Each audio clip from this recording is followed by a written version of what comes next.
En 1906, Pablo Valencia emprendió el viaje de México a California en busca del preciado oro. Sobrevivió sin agua durante una semana, 7 días enteros. Después de ser rescatado, narró su experiencia ante la sed. La saliva se espesa y al cabo de un tiempo, un nudo parece formarse en la garganta. La lengua se hincha hasta tal punto que dificulta la respiración y genera una angustiosa sensación de estar ahogándose.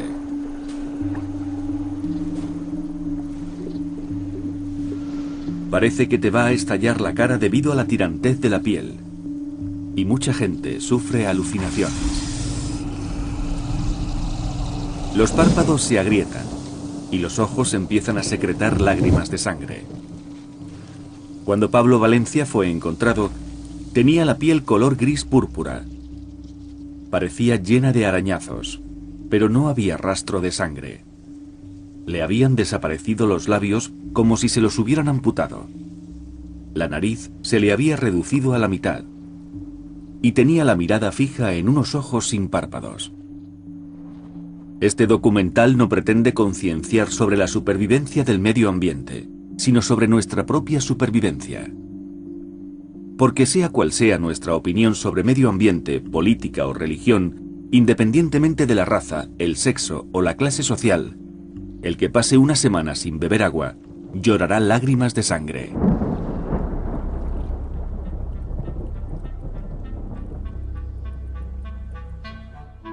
Oro Azul, la guerra del agua.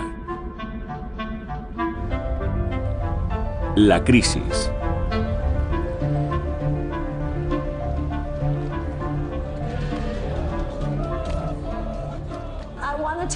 Quiero hablar de la crisis mundial del agua.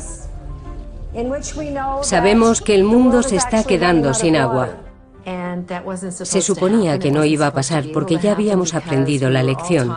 No sé si es en tercero o en sexto curso, pero nos enseñan que esto es un ciclo. Cuando llueve, el agua cae desde las nubes al suelo y lo empapa para que luego crezcan la hierba y los árboles. A veces hay tanta agua debajo de la superficie que se forman lagos y ríos, como cuando estrujamos un brick de zumo. Los ríos llevan el agua de nuevo al océano. Una vez allí, se evapora hasta el cielo y vuelve a formar las nubes. El viento empuja esas nubes hacia la tierra y llueve de nuevo. Así pasa una y otra vez en una cadena que nunca se rompe. El 97% del agua de la Tierra es agua salada.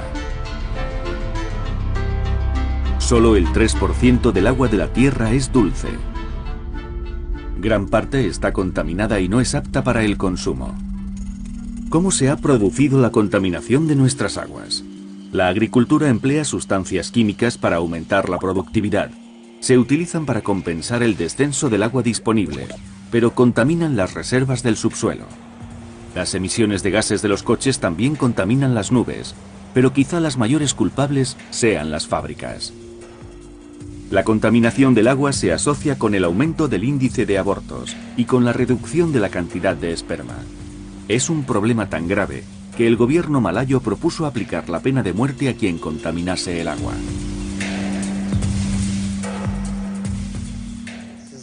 Este es el río más contaminado de Estados Unidos. Sus aguas contienen el virus de la polio, de la tuberculosis y de la hepatitis. Siempre tratamos de advertir a los extranjeros de lo que hay en el agua para que no se metan en el río. Ninguno de nosotros se va a meter en el agua para rescatar a nadie. Son aguas envenenadas. Tenemos una plataforma que desplegamos para atravesar el río y para que los extranjeros puedan volver a México. En el hospital local tienen preparadas muchas vacunas, unas 18 diferentes. Se las ponen a los agentes que caen al agua para evitar que enfermen.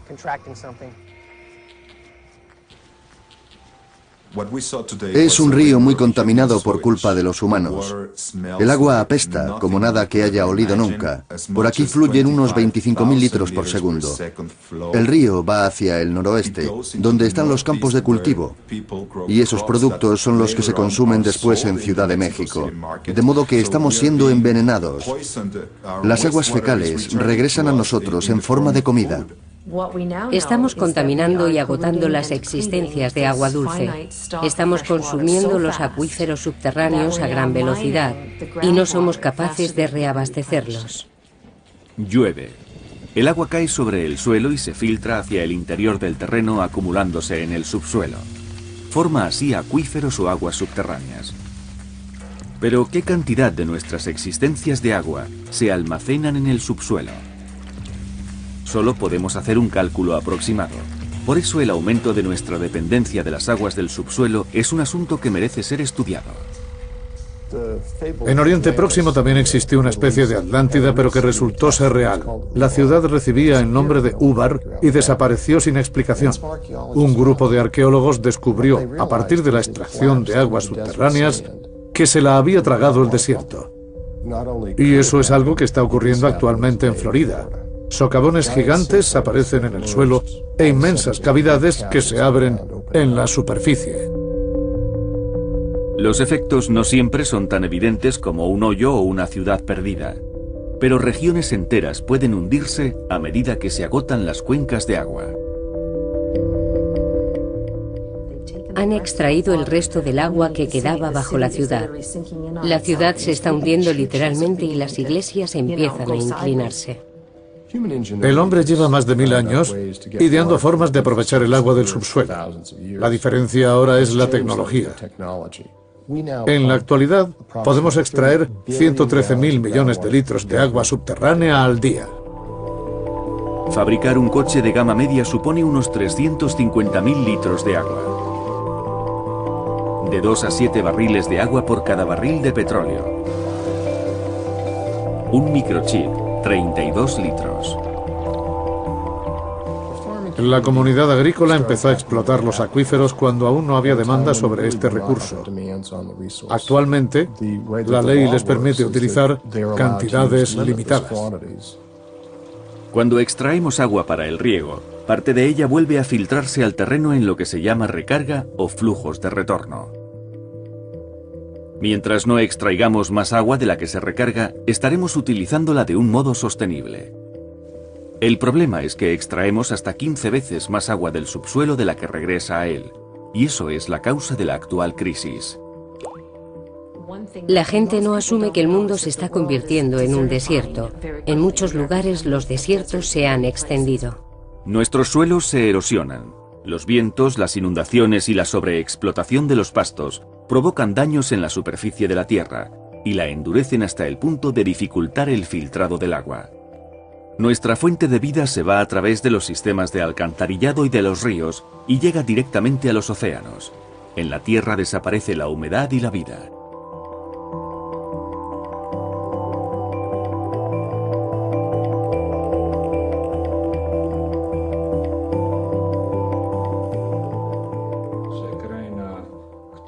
A medida que vamos desecando la tierra, su color cambia del verde al amarillo y toda el agua dulce se va acumulando en el fondo del océano. Las inclemencias del tiempo. Mientras el océano es un mundo de huracanes y tempestades, en el interior la tierra cada vez recibe menos lluvia y las tormentas son tan violentas que solo erosionan más el suelo. Nos enfrentamos a los problemas que nos enseñaron en el colegio, sobre este ciclo del agua que jamás acabaría.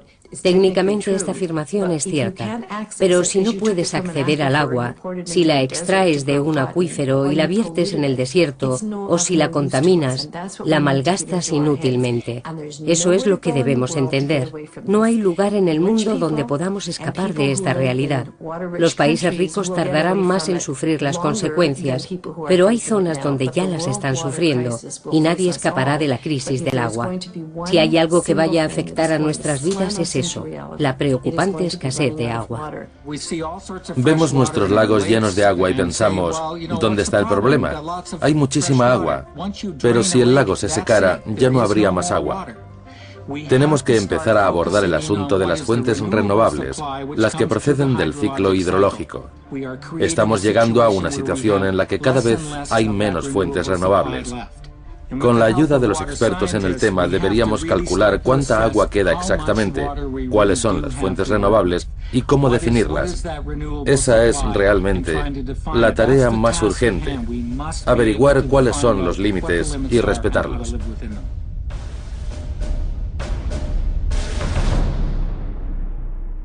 La política.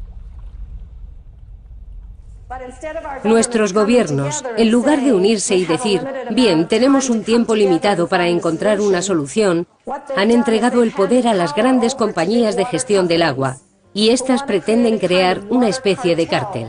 Suez, Veolia, lo que antes era Vivendi y RWE Times están entre las 100 empresas más poderosas.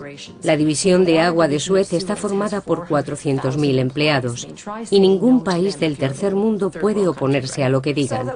De este modo, cada gota de agua dulce que haya en el mundo estará controlada por empresas privadas. Hasta los años 80, las compañías podían privatizar el agua.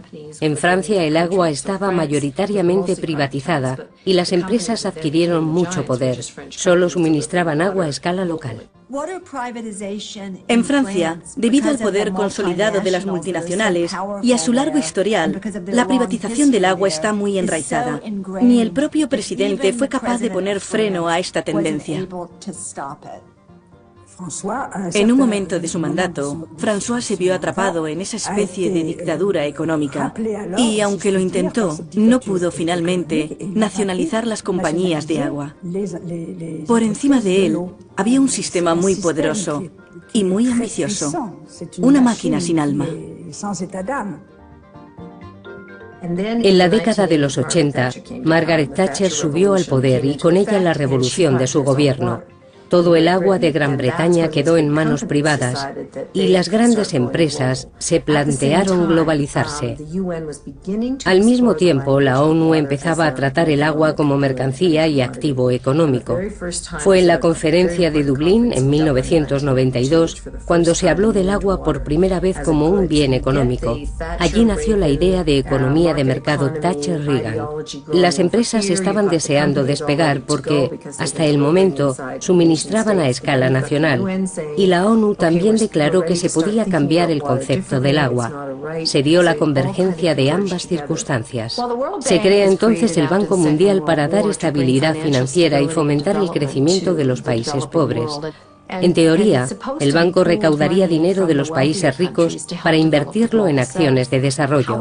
Sin embargo, el banco se ha unido a las 3 grandes compañías privadas de Europa para abrirse camino en los países en desarrollo. El Banco Mundial pensaría, a cambio de la condonación de la deuda, queremos privatizarles el agua. Buenos Aires, Argentina. Comprador, Suez.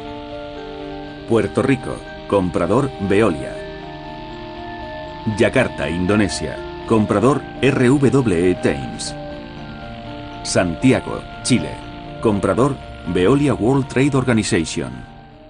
La Organización Mundial del Comercio propone unas normas que implantan un nuevo marco constitucional. Está dirigido por lo que llamamos el Quad y engloba a Estados Unidos, Canadá, la Unión Europea y Japón. El Quad toma todas las decisiones relevantes. Sus empresas determinan la agenda, deciden cuándo se celebran las reuniones y cuentan con miles de policías para sofocar las revueltas. Los agricultores convocaron una manifestación. El secretario del Sindicato de Agricultores surcoreano era un hombre llamado Kyung Hae. Procedía de una comunidad devastada y la gente ya se estaba matando entre vecinos. Kyung Hae trepó por la barricada de la policía. Llevaba un cuchillo en la mano y se lo clavó en el corazón. Cayó, golpeándose hasta llegar al suelo. Murió 2 horas después en el hospital, convirtiéndose en un símbolo. Estas reglas para el comercio no son frases escritas sobre un papel, son directrices que afectan a muchas personas. Es el nuevo colonialismo, aunque esta vez no llega en barcos.